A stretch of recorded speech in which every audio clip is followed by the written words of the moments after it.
బిడ్డల మరో ప్రక్రియ చూస్తున్నాం. తెలంగాణలో ఎమ్మెల్సీ కవిత లేఖ వ్యవహారం రాజకీయ రచ్చకు తారతీసింది. ఆమె రాసిన లేఖలో బీఆర్ఎస్ పార్టీలో అంతర్గత విభేదాలు స్పష్టంగా బయటపడ్డాయని, దొంగ ఎవరో దొర ఎవరో తెలిసిందంటూ విపక్షాలు రేంజ్లో ఆరోపణలు గుప్పిస్తున్నాయి. ఈ క్రమంలోనే కవిత లేఖపై బీజేపీ ఎంపీ రఘునందనరావు మరోసారి సంచలన వ్యాఖ్యలు చేశారు. కవిత కాంగ్రెస్ పార్టీలో చేరే ఆలోచన చేయడం లేదని తెలిపారు.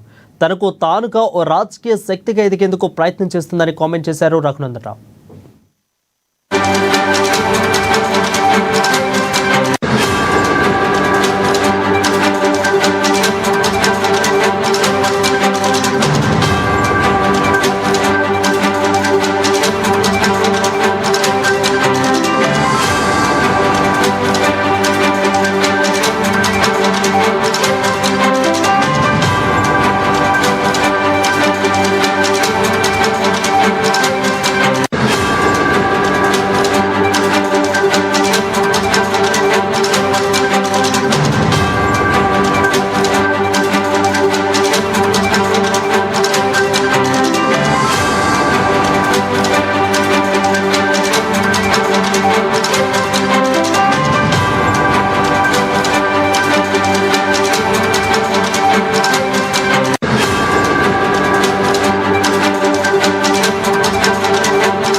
ఇక తెలంగాణ ఎమ్మెల్సీ కవిత లేఖ వ్యవహారం రాజకీయ రచ్చకు దారితీస్తుంది.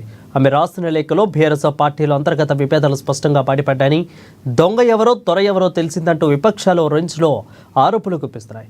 ఈ క్రమంలోనే కవిత లేఖపై బీజేపీ రఘునందనరావు మరోసారి సంచలన వ్యాఖ్యలు చేశారు. కవిత కాంగ్రెస్ పార్టీలో చేరే ఆలోచన చేయడం లేదని తెలిపారు. ఇదిపై మరింత సమాచారం మా ప్రతినిధి యాదగిరి అందిస్తారు. యాదగిరి, చెప్పండి, అసలు రఘునందనరావు ఏమేమి కామెంట్ చేశారు? ఆల్రెడీ ఒకసారి కామెంట్ చేశారు, మళ్ళీ ఇప్పుడు కామెంట్ చేయటం వెనక మతలబ్ ఏమైనా ఉందా? ఖచ్చితంగా కవితని టార్గెట్ చేశారనుకోవాలా? Varun, good evening Varun. మెదక్ జిల్లా తూప్రాన్ మండలంలోని పర్యటించిన Medak MP Raghunandan Rao BRS party MLC Kavitha Jagruthi అధ్యక్షురాలు కవితపై సంచలనమైన వ్యాఖ్యలు చేసిందని చెప్పుకోవచ్చు.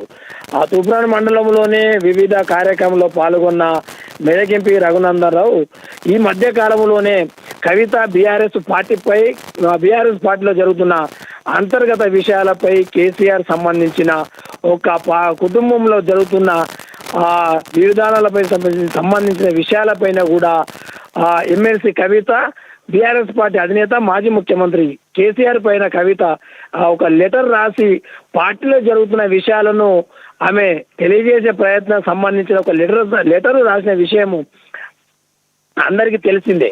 దానిలో భాగంగానే ఈరోజు మెదక్ జిల్లాలో పర్యటించిన మెదక్ ఎంపీ రఘునందనరావు మాట్లాడుతూ తండ్రి కూతురు మధ్యవర్తి ఎందుకు, ఏదొక తండ్రికి సంబంధించిన విషయాలు కూతురు నేరుగా వెళ్ళి తండ్రితో చర్చించాలి, కానీ లెటర్ రాయడము అవసరం లేదు.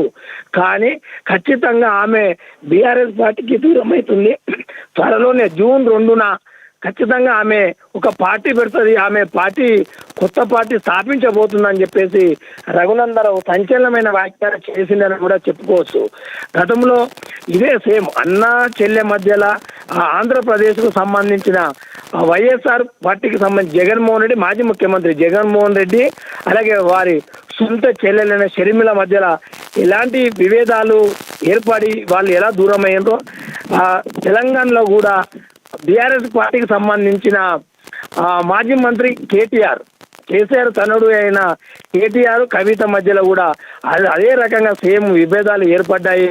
ఖచ్చితంగా వీళ్ళు కూడా ఆస్తి తగాదాల మధ్యలోనే వీళ్ళు దూరం అవుతుండ్రు అని చెప్పేసి హరీష్ రావు మాట్లాడుతూ ఖచ్చితంగా కవిత వేరే పార్టీ పెట్టబోతుంది, కవిత దూరం అవుతుంది, దీనికి సంబంధించింది కూడా ఎవరు కూడా మధ్యవర్తి అవసరం లేదు, ఖచ్చితంగా వారు ఆమెనే నేరుగా వెళ్ళి కూడా మాట్లాడవచ్చు కదా అని చెప్పేసి హరీష్ రావు కూడా ఎవరు రఘునందన్ రావు కూడా కొంచెం ఆయన జోస్యం చెప్పిండని కూడా చెప్పుకోవచ్చు.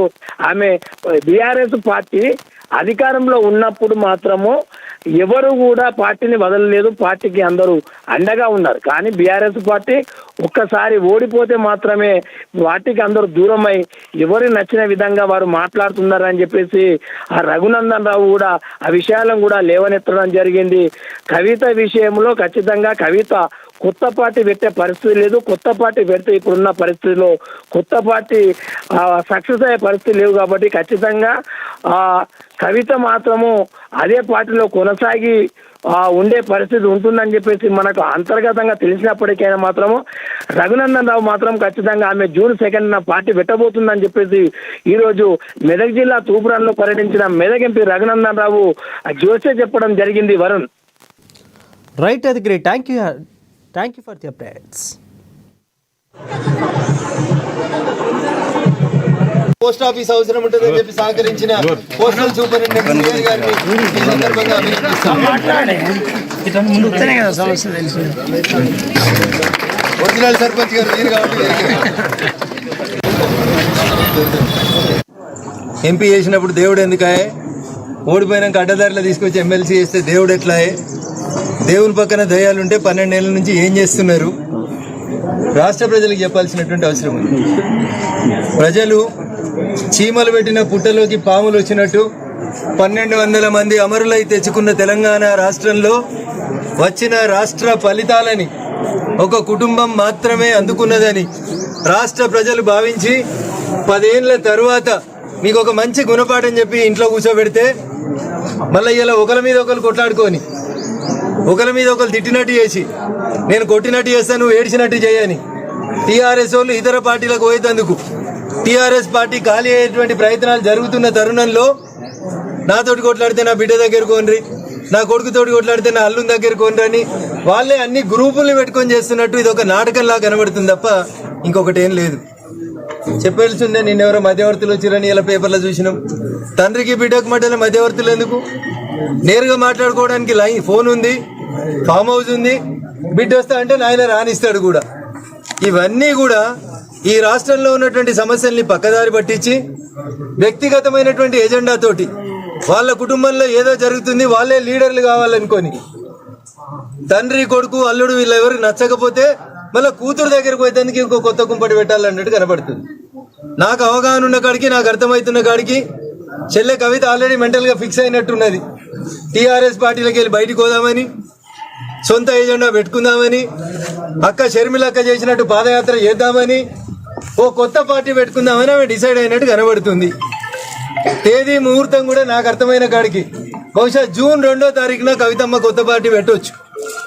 అంతకుమించి కొత్త కనబడేది ఏముంది? కొట్లాట ఏముంది? తండ్రి కూతుర్లు, అన్న చెల్లెళ్ళు పక్క రాష్ట్రంలో ఏమైందో చూసినాం, ఈ రాష్ట్రంలో కూడా గదే అవుతుంది. కొద్ది రోజులు పార్టీ పెడతారు, నడుస్తారు, పాదయాత్ర అయిపోతుంది. ఆ రాష్ట్రంలో అక్క చెప్పింది కదా, పాదాల మీద నడిస్తే పాదయాత్ర అని. అట్లా ఈడ కూడా చెల్లె పాదయాత్ర చేస్తుంది, కొద్ది రోజులు కొత్త పార్టీ